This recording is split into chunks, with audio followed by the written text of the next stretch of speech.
Well, hello there. This is aspiring author J.A. Arnold. Call me Tony. And this series is called Between Lines, where I read the lines that I love from the books that I read. If this series inspires you to pick up that book, I hope you enjoy your reading journey.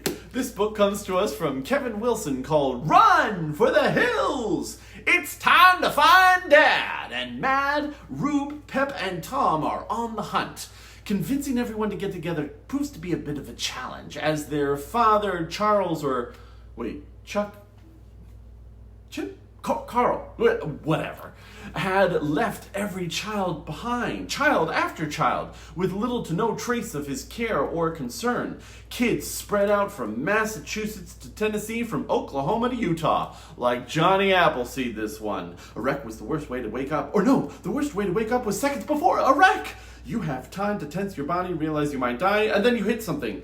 This was how Mad was waking up right now, violently shifting in her seat with the sound of her brother saying, "Oh, no, no, no, no, no, no, no!" And then Mad sitting up the seatbelt, restricting her with such force it felt like she dislocated her shoulder. And Pep yelling, "I don't have my seatbelt on!" And Rube saying, "Oh God, we're going across!" And Mad asking, "Where are we?" As if that would somehow save her from dying. And how did this all happen in a split second?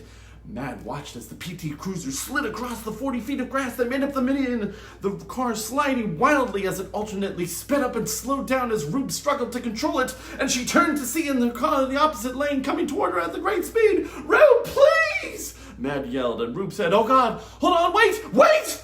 And then Mad heard the sound of the oncoming car's horn blaring, and then it was silent, a complete absence of sound, the lights of the car blinding her. And then the PT Cruiser went back off the road, bumping and shaking as it came to an awkward stop on the other side of the interstate. "Holy moly," Pep said. "We almost died." "Are you all okay?" Mad asked her siblings, but no one spoke, because they probably didn't know the answer yet. Mad sensed only this surge of adrenaline that was still moving through her body. She actually felt, to be honest, like she would never die, that nothing would ever hurt her, that she was impervious to pain. She knew that in an hour, or even a few minutes, this rush would wear off, and her entire body would hurt. But right now, she was just going to live in the moment of not being dead. To have died in the PT Cruiser? Good God, how humiliating! To have died on some stretch of the interstate in New Mexico in search of her missing father would have been too embarrassing to mention at the wake. All three of them lined up in caskets at some non-denominational church, their father never have knowing what had happened to him, their moms trying to explain to well-wishers exactly what the circumstances of their death were. No matter how bad being alive could feel, it was way better than the embarrassment of death. Each estranged child, presented with this unique situation, has their own personal reason for confronting their father. And author Wilson allows time for the children to mull over their respective feelings, the abandonment, the next family he moved on to, only to end up in California without them. But what they